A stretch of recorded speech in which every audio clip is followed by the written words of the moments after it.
2-2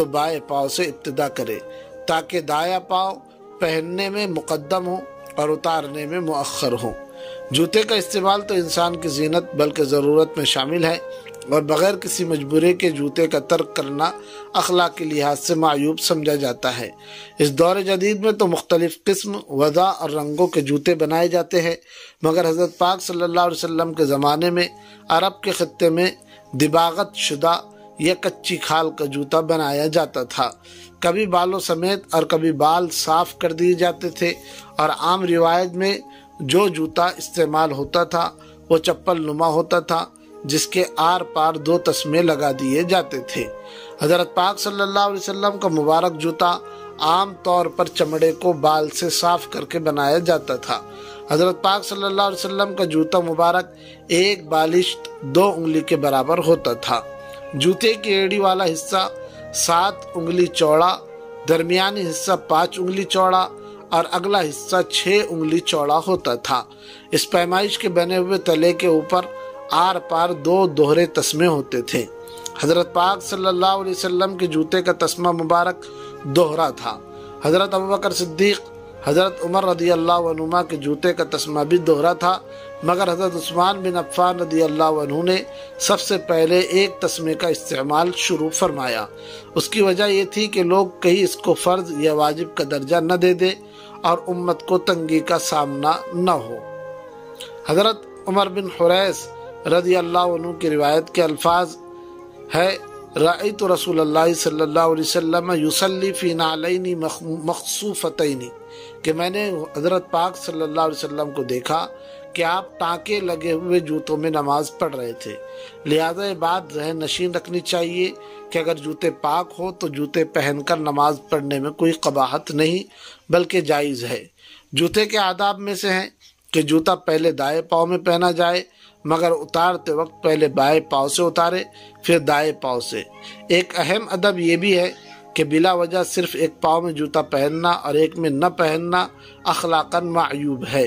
حدیث شریف میں اس کی ممانعت آئی ہے، لہذا دونوں جوتے ہی پہننے چاہیے۔ باب ما جاء فی ذکر خاتم رسول اللہ صلی اللہ علیہ وسلم، حضرت پاک صلی اللہ علیہ وسلم کی انگوٹی کے بیان میں۔ حضرت انس بن مالک رضی اللہ عنہ فرماتے ہیں کہ حضرت پاک صلی اللہ علیہ وسلم کی انگوٹی مبارک چاندی کی تھی اور اس کا نگینہ حبشی تھا۔ حضرت انس بن مالک رضی اللہ عنہ فرماتے ہیں کہ حضرت پاک صلی اللہ علیہ وسلم کی انگوٹی مبارک کا نقش مبارک اس طرح تھا کہ ایک سطر میں محمد، دوسری سطر میں رسول اور تیسری سطر میں لفظ اللہ تھا۔ حضرت انس رضی اللہ عنہ فرماتے ہیں کہ حضرت پاک صلی اللہ علیہ وسلم نے بادشاہ کسریٰ، قیصر اور نجاشی کے پاس تبلیغی خطوط لکھنے کا ارادہ فرمایا تو صحابہ رضی اللہ عنہ نے عرض کیا وہ لوگ مہر کے بغیر خطوط قبول نہیں کرتے۔ چنانچہ حضرت پاک صلی اللہ علیہ وسلم نے ایک انگوٹی بنوائی جس کا حلقہ چاندی کا تھا اور اس میں محمد رسول اللہ کے الفاظ منقش تھے۔ حضرت انس بن مالک رضی اللہ عنہ فرماتے ہیں کہ حضرت پاک صلی اللہ علیہ وسلم جب بیت الخلاء میں داخل ہوتے تو اپنی انگوٹھی مبارک اتار دیتے تھے۔ حضرت پاک صلی اللہ علیہ وسلم نے اپنی مبارک زندگی میں سونے کی انگوٹھی بھی استعمال فرمائی ہے، مگر جب مردوں کے لیے سونے کے زیور کی حرمت نازل ہوئی تو حضرت پاک صلی اللہ علیہ وسلم نے اس کو پھینک دیا۔ اس کے بعد حضرت پاک صلی اللہ علیہ وسلم نے چاندی کی انگوٹھی بنوائی، مگر بعد میں اس کو بھی اتار دیا، البتہ روایات سے اتارنے کی وجہ معلوم نہیں ہو سکی۔ پھر سن 6 ہجری میں معاہدہ حدیبیہ کے بعد آپ نے مختلف سربراہان مملکت کے نام تبلیغی دعوت نامے بھیجنے کا ارادہ فرمایا تو صحابہ رضی اللہ عنہ نے عرض کیا کہ حضرت یہ لوگ بغیر مہر کے خطوط قبول نہیں کرتے، تو حضرت پاک صلی اللہ علیہ وسلم نے چاندی کی ایسی انگوٹھی بنانے کا حکم دیا جو مہر لگانے کے کام بھی آ سکے۔ چنانچہ یہ کام یعلا بن امیہ کے ذمے لگایا گیا تو انہوں نے حضرت پاک صلی اللہ علیہ وسلم کی انگوٹھی بھی بنائی، اس میں نگینہ بھی لگایا اور حضرت پاک صلی اللہ علیہ وسلم کے حکم سے اس میں محمد رسول اللہ کے الفاظ بھی کندہ کیے۔ حضرت پاک صلی اللہ علیہ وسلم کی انگوٹھی کا نگینہ ایک روایت کے مطابق حبشی اور دوسری کے مطابق چاندی کا تھا۔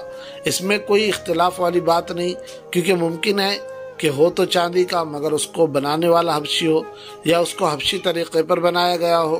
زیادہ بہتر صورت یہ معلوم ہوتی ہے کہ مختلف اوقات میں مختلف انگوٹھیاں پہننا ثابت ہے، اس لیے ہر کسی نے اپنے مشاہدے کے مطابق نقل کر دیا۔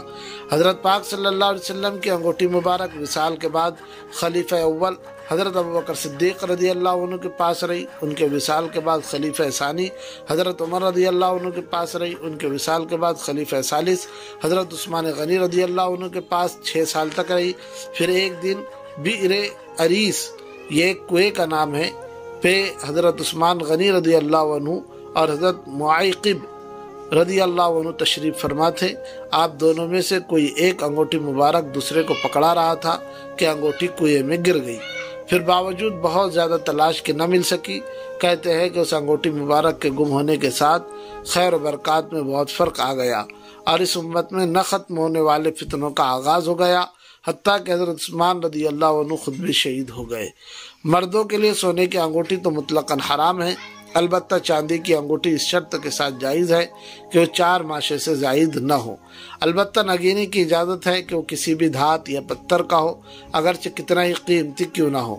اس میں بھی قاضی، مفتی وغیرہ کے لیے جن کو مہر وغیرہ کی ضرورت پڑتی ہے ان کے لیے سنت ہے، البتہ زینت کی نیت سے پہننا مناسب نہیں اور غیر اولیٰ ہے۔ عورت کے لیے سونے اور چاندی کی انگوٹھی تو جائز ہے، اس کے علاوہ پیتل، لوہا وغیرہ کسی دوسری دھات کی جائز نہیں، جبکہ انگوٹھی کے علاوہ کے زیور کسی بھی دھات کے عورت کے لیے جائز ہے۔ انگوٹھی دونوں ہاتھوں میں پہننا جائز ہے، کسی ایک ہاتھ کی تخصیص نہیں، کیونکہ حضرت پاک صلی اللہ علیہ وسلم دائیں ہاتھ کی چھنگلی اور کبھی بائیں ہاتھ کی چھنگلی یعنی چھوٹی انگلی میں پہنتے تھے۔ ہر ایسی انگوٹھی جس پر اللہ جل جلالہ یا کوئی اور متبرک نام یا لفظ درج ہو تو ادب کا تقاضا یہ ہے کہ بیت الخلاء جاتے وقت اس کو اتار دینا چاہیے، جیسا کہ حضرت پاک صلی اللہ علیہ وسلم کا عمل مبارک تھا۔ حضرت پاک صلی اللہ علیہ وسلم کی انگوٹھی مبارک کے نقش مبارک کے بارے میں علماء نے لکھا ہے کہ اس کی صورت یہ تھی، یعنی اللہ پاک کا نام اوپر تھا اور مہر گول تھی اور نیچے سے پڑھی جاتی تھی، مگر محققین کی رائے یہ ہے کہ کسی حدیث سے ثابت نہیں ہوتا، بلکہ ظاہر الفاظ سے محمد رسول اللہ معلوم ہوتا ہے، یعنی اللہ پاک کا نام نیچے تھا اور اوپر سے نیچے پڑھی جاتی تھی۔ اب آخر میں حضرت پاک صلی اللہ علیہ وسلم کے 3 مبارک والے نامے ذکر کیے جاتے ہیں جو کہ آپ نے مختلف اوقات میں مختلف سربراہان مملکت کے نام بھیجے تھے۔ کسرا، شاہ فارس کے نام حضرت عبداللہ بن حذافہ سہمی رضی اللہ عنہ کے ہاتھ والا نامہ بھیجا۔ کسرا بدبخت نے والا نامہ کو ٹکڑے ٹکڑے کر دیا تو حضرت پاک صلی اللہ علیہ وسلم نے بددعا فرمائی کہ حق تعالی شانو اس کے ملک کے ٹکڑے ٹکڑے کر دے۔ چنانچہ ایسا ہی ہوا، اس کے بیٹے شیرویہ نے اسے بری طرح قتل کیا۔ اس کسرا کا نام پرویز تھا اور یہ نوشیروان کا پوتا تھا۔ کسرا فارس کے ہر بادشاہ کا لقب ہوتا تھا۔ والا نامہ یہ ہے: بسم اللہ الرحمن الرحیم، اللہ کے رسول محمد صلی اللہ علیہ وسلم کی طرف سے کسرا کے نام جو فارس کا سردار ہے۔ سلامتی اس شخص کے لیے ہے جو ہدایت اختیار کرے اور اللہ اور اس کے رسول پر ایمان لائے اور اس بات کا اقرار کرے کہ اللہ وحدہ لا شریک کے سوا کوئی معبود نہیں اور محمد صلی اللہ علیہ وسلم اللہ کے بندے اور رسول ہے۔ میں تجھ کو اللہ کے کلمے کی طرف دعوت دیتا ہوں، اس لیے کہ میں اللہ کا وہ رسول ہوں جو تمام جہان کی طرف اس لیے بھیجا گیا ہوں کہ ان لوگوں کو ڈراؤں جن کے دل زندہ ہے، یعنی ان میں کچھ عقل ہے، تاکہ اللہ کی حجت کافروں پر پوری ہو جائے اور قیامت کے دن ان کو یہ عذر نہ ہو کہ ہم کو علم نہ تھا، تو اسلام قبول کر لے تاکہ تو خود بھی سلامت رہے، ورنہ تیرے متبعین مجوسیوں آگ پرستوں کا وبال بھی تجھ پر ہوگا، کیونکہ وہ تیرے اقتدار میں گمراہ ہو رہے ہیں۔ قیصر، بادشاہ روم کے نام حضرت دحیہ کلبی رضی اللہ عنہ کے ہاتھ بھیجا۔ قیصر کا نام ہرقل تھا۔ یہ شخص اسلام تو نہیں لایا مگر اس نے نامہ مبارک کی بڑی عزت و توقیر کی۔ جب حضرت پاک صلی اللہ علیہ وسلم کو اس کا علم ہوا تو آپ نے ارشاد فرمایا کہ کسرا نے تو ملک کے ٹکڑے ٹکڑے کر لیے مگر قیصر نے اپنے ملک کی حفاظت کر لی۔ والا نامہ یہ ہے جو اسکرین پر آپ کو نظر آ رہا ہے، اس کا ترجمہ پیش کیا جا رہا ہے۔ بسم اللہ الرحمن الرحیم، محمد صلی اللہ علیہ وسلم کی طرف سے جو اللہ کے بندے اور اس کے رسول ہے، ہرقل کی طرف جو کہ روم کا سردار ہے۔ سلامتی اس شخص کے لیے جو ہدایت اختیار کرے۔ حمد و صلات کے بعد میں تجھ کو اسلام کے کلمہ توحید کی طرف دعوت دیتا ہوں۔ تو اسلام لے آ تاکہ تو سلامتی سے رہے اور حق تعالی شانو تجھ کو دوہرا اجر عطا فرمائے، اور اگر تو اعراض کرے گا تو تیرے ماتحت زراعت پیشہ لوگوں کا وبال بھی تیری گردن پر ہوگا۔ اے اہل کتاب، آؤ ایسے کلمے کی طرف جو ہمارے اور تمہارے درمیان مشترک ہے، اور وہ یہ ہے کہ ہم اللہ تعالیٰ کے علاوہ کسی کی عبادت نہ کرے، اس کے ساتھ کسی کو شریک نہ ٹھہرائے، اور ہم میں سے کوئی کسی کو رب کا درجہ نہ دے۔ اگر اس کے بعد اہل کتاب روگردانی کرے تو مسلمانوں تم ان سے کہہ دو کہ تم اس بات کے گواہ رہو کہ ہم تو مسلمان ہیں۔ نجاشی بادشاہ حبشہ کے نام حضرت عمرو بن ضمری کے ہاتھ بھیجا۔ شاہ حبشہ کا نام اسحمہ تھا، یہ مسلمان ہو گیا تھا اور حضرت پاک صلی اللہ علیہ وسلم کی زندگی میں فوت ہوا تھا۔ اس کا جنازہ بھی آپ نے ہی پڑھایا تھا۔ اس کے نام جو والا نامہ بھیجا تھا وہ یہ ہے جو اسکرین پر آپ دیکھ رہے ہیں، ترجمہ اس کا پیش کیا جا رہا ہے۔ بسم اللہ الرحمن الرحیم۔ اللہ کے رسول محمد صلی اللہ علیہ وسلم کی طرف سے حبشہ کے بادشاہ نجاشی کے نام، تم پر سلامتی ہو۔ میں اللہ کی تعریف تمہارے پاس پہنچاتا ہوں جس کے سوا کوئی معبود نہیں۔ وہ ایسا بادشاہ ہے جو عیوب سے پاک ہے، ہر قسم کے نقص سے، کمی سے محفوظ ہے، امن دینے والا ہے، نگہبان ہے، اور میں اس بات کا اقرار کرتا ہوں کہ حضرت عیسیٰ علیہ السلام اللہ تعالیٰ کی روح اور اس کے کلمہ تھے، جسے اللہ تعالیٰ نے پاک صاف کنواری حضرت مریم کے پاس بھیجا، پس وہ حاملہ ہو گئی۔ حضرت عیسیٰ کو اللہ تعالیٰ نے اپنی خاص روح سے پیدا کیا اور اس میں جان ڈال دی۔ میں تمہیں اسی وحدہ لا شریک کی بندگی کی طرف دعوت دیتا ہوں اور اس کی اطاعت پر تعاون کی طرف بلاتا ہوں، اور اس بات کی طرف بلاتا ہوں کہ تم میرا اتباع کرو اور جو شریعت میں لایا ہوں اس پر ایمان لاؤ۔ بلا شبہ میں اللہ کا رسول ہوں اور میں اللہ کی طرف تم کو اور تمہارے لشکر کو بلاتا ہوں۔ میں نے حق بات تم تک پہنچا دی ہے اور تمہیں نصیحت بھی کر دی ہے، تم میری نصیحت قبول کرو، اور سلامتی اسی شخص پر ہے جو ہدایت کا اتباع کرے۔ بعض مشہور مسلمان شخصیات کی انگوٹھیوں پر بعض الفاظ کندہ ہونا بھی تاریخی کتب میں مذکور ہے، مگر روایات اس قدر پختہ اور صحیح نہیں ہے کہ ان پر احادیث صحیحہ کی طرح یقین کیا جا سکے، مگر انکار بھی نہیں کیا جا سکتا۔ حضرت آدم علیہ نبینا علیہ السلام کے انگوٹھی پر لا الہ الا اللہ محمد الرسول اللہ، حضرت موسیٰ علیہ نبینا علیہ السلام کے انگوٹھی پر لکل اجل کتاب، حضرت سلیمان علیہ نبینا علیہ السلام کی انگوٹھی پر انا اللہ لا الہ الا انا محمد عبدی و رسولی، امیر المؤمنین حضرت عمر فاروق رضی اللہ عنہ کے انگوٹھی پر کفا بالموتی واعدا، امیر المؤمنین حضرت علی رضی اللہ عنہ کے انگوٹھی پر للہ الملک، حضرت حذیفہ رضی اللہ عنہ کے انگوٹھی پر الحمدللہ، حضرت مسروق تابعی علیہ الرحمہ کے انگوٹھی پر بسم اللہ، حضرت امام نخعی علیہ الرحمہ کے انگوٹھی پر الثقۃ للہ، اور حضرت امام باقر علیہ الرحمہ کے انگوٹھی پر العزت للہ کے الفاظ کندہ تھے۔ باب ما جاء فی ان النبی صلی اللہ علیہ وسلم کان یتختم فی یمینہ، رسول اللہ صلی اللہ علیہ وسلم کے دائیں ہاتھ میں انگوٹھی پہننے کے بیان میں حضرت عبداللہ بن جعفر رضی اللہ عنہ فرماتے ہیں کہ حضرت پاک صلی اللہ علیہ وسلم دائیں ہاتھ میں انگوٹھی پہنا کرتے تھے۔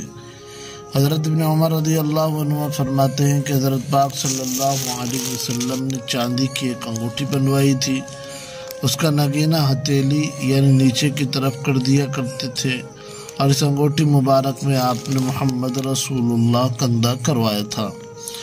آپ نے منع فرمایا تھا کہ کوئی اور آدمی یہ الفاظ اپنے انگوٹھی میں کندہ کروائے، اور یہ وہی انگوٹھی مبارک تھی جو حضرت معیقب رضی اللہ تعالیٰ عنہ سے اس کنویں میں گر گئی تھی جس کا نام بئر اریس تھا۔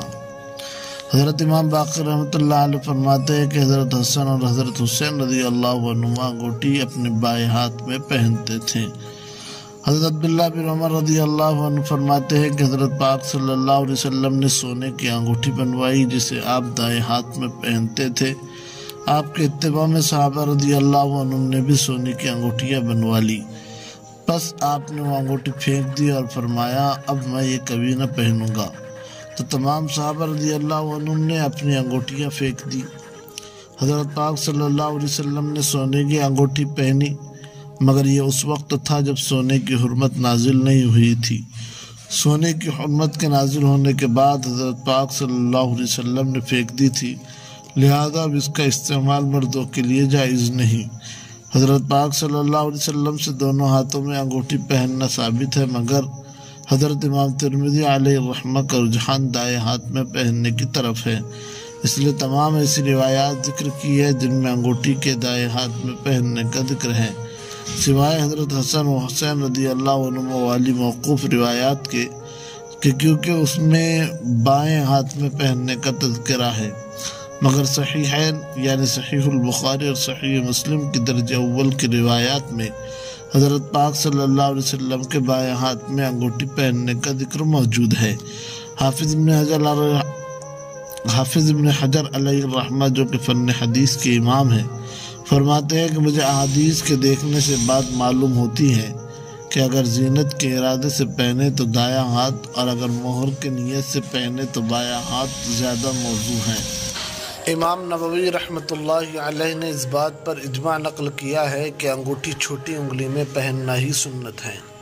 انگوٹھی کا نگینہ اوپر کی جانب کرنا بھی حضرت ابن عباس رضی اللہ عنہ کی روایت سے ثابت ہے، مگر اکثر روایات میں انگوٹھی کا نگینہ ہتھیلی کی طرف رکھنا ہی ثابت ہے۔ علامہ مناوی رحمۃ اللہ علیہ نے لکھا ہے کہ نگینے کا ہتھیلی کی طرف رکھنا ہی افضل ہے، کیونکہ اس میں نگینے کی حفاظت بھی ہے اور عجب و تکبر سے حفاظت بھی ہے۔ علامہ شامی رحمۃ اللہ علیہ نے لکھا ہے کہ مردوں کی انگوٹھی میں نگینہ ہتھیلی کی طرف اور عورتوں کی انگوٹھی میں نگینہ اوپر کی جانب ہونا چاہیے، کیونکہ عورتوں کا مقصد ہی زینت ہوتا ہے۔ باب ما جاء فی صفت سیف رسول اللہ صلی اللہ علیہ وسلم، حضرت پاک صلی اللہ علیہ وسلم کی تلوار مبارک کے بیان میں ہے یہ باب۔ حضرت انس رضی اللہ عنہ فرماتے ہیں کہ حضرت پاک صلی اللہ علیہ وسلم کی تلوار مبارک کے قبضے کی ٹوپی یعنی مٹھی چاندی کی تھی۔ حضرت امام ابن سیرین رحمۃ اللہ علیہ فرماتے ہیں کہ میں نے اپنی تلوار حضرت سمورہ بن جندب صحابی رسول صلی اللہ علیہ وسلم کی تلوار کے طرز پر بنائی، اور حضرت سمورہ بن جندب رضی اللہ عنہ فرماتے ہیں کہ میں نے اپنی تلوار حضرت پاک صلی اللہ علیہ وسلم کی تلوار مبارک کی طرز پر بنائی تھی، اور حضرت پاک صلی اللہ علیہ وسلم کی تلوار قبیلہ بنو حنیفہ کی طرز پر تھی۔ اسلام کے ابتدائی دور میں سب سے اہم ہتھیار تلوار، نیزہ اور تیر تھے، اور میدان جنگ میں سب سے کارآمد سواری گھوڑا تھا۔ حضرت پاک صلی اللہ علیہ وسلم کی کئی ایک تلواروں کا محدثین نے ذکر فرمایا ہے جو وقتاً فوقتاً جہاد میں کام آتی رہی، جیسے مأثور، قضیب، قلعی، حتف، رسوب، سمسامہ، لحیف اور ذوالفقار۔ حضرت پاک صلی اللہ علیہ وسلم کی ایک تلوار مبارک بنو حنیفہ قبیلے کی تلواروں کی طرز پر تھی، یا اس کو بنانے والا قبیلہ بنو حنیفہ کا آدمی تھا۔ بہرحال جو بھی ہو، بنو حنیفہ عرب کا ایک قبیلہ ہے جو تلواروں کے عمدہ بنانے میں بہت مشہور ہے۔ یہ حضرات بھی ایک بعد دیگر حضرت پاک صلی اللہ علیہ وسلم کی اتباع میں ایسی تلواریں بناتے رہے ہیں۔ باب ما جاء فی صفت درع رسول اللہ صلی اللہ علیہ وسلم، حضرت پاک صلی اللہ علیہ وسلم کے زرہ مبارک کے بیان میں۔ حضرت زبیر بن عوام رضی اللہ تعالیٰ عنہ فرماتے ہیں کہ جنگ احد کے دن رسول اللہ صلی اللہ علیہ وسلم کے بدن مبارک پر 2 زرہیں تھیں۔ آپ ایک چٹان پر چڑھنا چاہتے تھے مگر اس کی طاقت نہیں پا رہے تھے، بس آپ نے حضرت طلحہ رضی اللہ تعالیٰ عنہ کو اپنے نیچے بٹھایا اور ان کے ذریعے اوپر چڑھے۔ حضرت زبیر رضی اللہ عنہ کہتے ہیں کہ میں نے حضرت پاک صلی اللہ علیہ وسلم کو یہ فرماتے ہوئے سنا کہ طلحہ نے واجب کر لیا ہے، یعنی جنت کو یا میری شفاعت کو۔ جنگ احد کے موقع پر حضرت پاک صلی اللہ علیہ وسلم اونچی چٹان پر چڑھنا چاہتے تھے تاکہ صحابہ کرام رضی اللہ عنہم آپ کو دیکھ کر مطمئن رہے کہ حضرت پاک صلی اللہ علیہ وسلم زندہ ہے۔ یا آپ صلی اللہ علیہ وسلم کفار کو دیکھنے کے لیے اوپر چڑھنا چاہتے تھے مگر اوپر چڑھنے کی ہمت نہ تھی۔ آپ زخمی تھے، سر مبارک میں زخم تھا، دندان مبارک بھی شہید ہو گئے تھے، خود کی کڑیاں بھی سر میں یا رخسار میں چبھ گئی تھی تو کمزوری بہت ہو گئی تھی۔ مزید آپ صلی اللہ علیہ وسلم نے اپنے اوپر 2 زرہیں بھی پہن رکھی تھی، تو حضرت طلحہ رضی اللہ تعالیٰ عنہ نیچے بیٹھ گئے اور حضرت پاک صلی اللہ علیہ وسلم اس طرح چٹان پر چڑھے۔ پھر حضرت طلحہ کو دعا دی۔ حضرت طلحہ رضی اللہ عنہ ان 10 صحابہ میں سے ہے جن کے نام لے کر حضرت پاک صلی اللہ علیہ وسلم نے جنت کی بشارت دی ہے۔ آپ رضی اللہ عنہ قریش میں 7ویں نمبر پر ایمان لے آئے تھے۔ غزوہ احد میں ان کی بہت بڑی قربانی تھی۔ حضرت پاک صلی اللہ علیہ وسلم پر کفار تیروں کی بارش کر رہے تھے، جس کو حضرت طلحہ رضی اللہ عنہ اپنے ہاتھ پر روک رہے تھے۔ ان کے ہاتھ پر 85 زخم لگے، حتیٰ کہ ہاتھ شل ہو گیا، مگر حضرت پاک صلی اللہ علیہ وسلم کا دفاع نہیں چھوڑا۔ حضرت پاک صلی اللہ علیہ وسلم نے زرہ استعمال فرمائی ہے، جو کہ توکل کے ہرگز منافی نہیں ہے۔ اس کی وجہ یہ ہے کہ توکل کا معنی یہ ہوتا ہے کہ اسباب ظاہرہ مکمل اختیار کرنے کے بعد نتیجہ مسبب الاسباب یعنی اللہ تعالیٰ کے سپرد کر دینا۔ واضح رہے کہ اسباب کے چھوڑ دینے کا نام توکل نہیں بلکہ تعطل ہے۔ دوسری وجہ یہ تھی کہ حضرت پاک صلی اللہ علیہ وسلم نے ان کو تعلیم دینے کے لیے ایسے اعمال فرمائے تھے۔ تیسری وجہ کہ میدان جنگ میں حفاظتی اور احتیاطی تدابیر اختیار کرنے کا حکم قرآن کریم میں اللہ رب العزت نے دیا ہے۔ یا ایھا الذین آمنوا خذوا حذرکم سورۃ النساء آیت نمبر 71۔ اور حضرت پاک صلی اللہ علیہ وسلم سے زیادہ حق تعالیٰ کے احکام کی کون تعمیل کر سکتا ہے؟ حضرت پاک صلی اللہ علیہ وسلم کی 7 زرہیں تھی۔ نمبر 1 ذات الوشاح، نمبر 2 ذات الحواشی، نمبر 3 ذات الفضول، نمبر 4 فضہ، نمبر 5 سغدیہ یا سعدیہ، نمبر 6 بطرا، نمبر 7 خرنق۔ احادیث میں حضرت پاک صلی اللہ علیہ وسلم کی 6 کمانوں، 7 گھوڑوں، 3 ڈھالوں، 5 نیزوں اور 1 تھیلے کا ذکر بھی آتا ہے، جن کو موقع کی مناسبت سے برکت کی خاطر ذکر کر دیا جاتا ہے۔ کمانے الزورہ، الروحہ، الصفرہ، شوحت، الکتوم، السداد۔ گھوڑے السیف، المدتجز، الضرب یا الطرب، اللحیف، اللزار، الورد، سبحہ۔ نیزے المثوى، المثنى یا المنثنى، البغایا، بیضہ، عمدہ، حربہ۔ ڈھالے الذلوق، القنق یا الفتق۔ تیسری ڈھال پر تھاب یا مینڈک کی تصویر بنی ہوئی تھی۔ جب آپ نے اس پر ہاتھ پھیرا تو معجزانہ طور پر مٹ گئی۔ جس تھیلے میں تیر ذخیرہ فرماتے تھے اس کا نام کافور ہے۔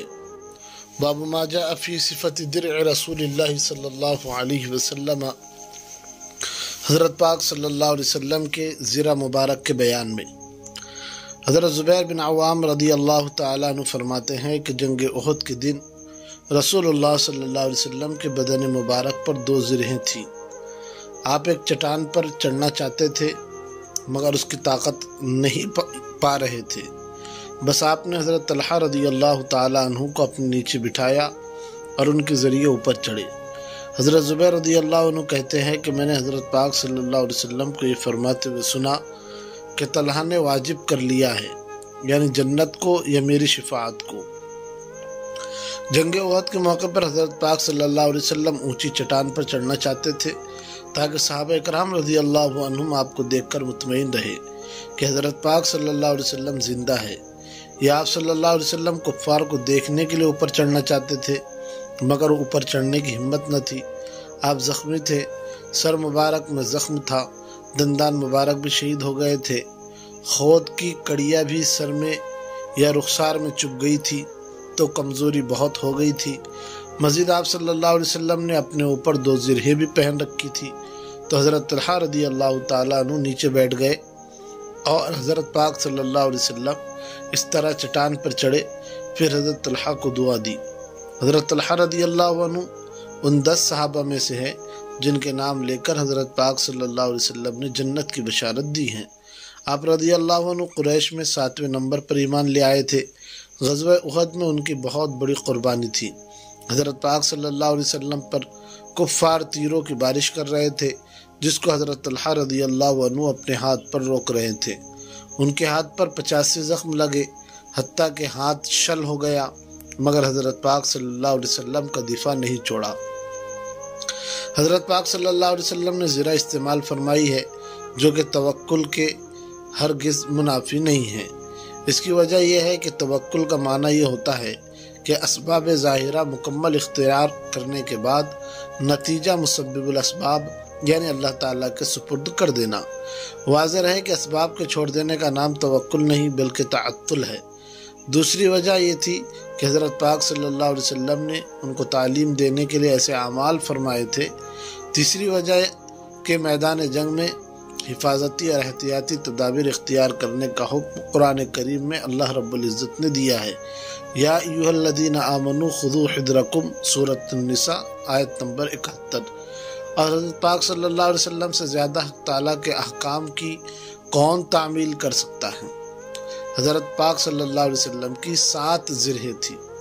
نمبر 1 ذات الوشاح، نمبر 2 ذات الحواشی، نمبر 3 ذات الفضول، نمبر 4 فضہ، نمبر 5 سغدیہ یا سعدیہ، نمبر 6 بطرا، نمبر 7 خرنق۔ احادیث میں حضرت پاک صلی اللہ علیہ وسلم کی 6 کمانوں، 7 گھوڑوں، 3 ڈھالوں، 5 نیزوں اور 1 تھیلے کا ذکر بھی آتا ہے، جن کو موقع کی مناسبت سے برکت کی خاطر ذکر کر دیا جاتا ہے۔ کمانے الزورہ، الروحہ، الصفرہ، شوحت، الکتوم، السداد۔ گھوڑے السیف، المدتجز، الضرب یا الطرب، اللحیف، اللزار، الورد، سبحہ۔ نیزے المثوى، المثنى یا المنثنى، البغایا، بیضہ، عمدہ، حربہ۔ ڈھالے الذلوق، القنق یا الفتق۔ تیسری ڈھال پر تھاب یا مینڈک کی تصویر بنی ہوئی تھی۔ جب آپ نے اس پر ہاتھ پھیرا تو معجزانہ طور پر مٹ گئی۔ جس تھیلے میں تیر ذخیرہ فرماتے تھے اس کا نام کافور ہے۔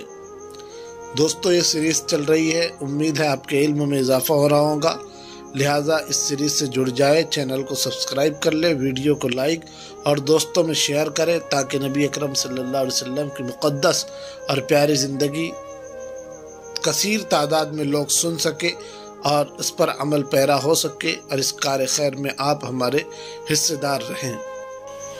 السلام علیکم ورحمۃ اللہ وبرکاتہ۔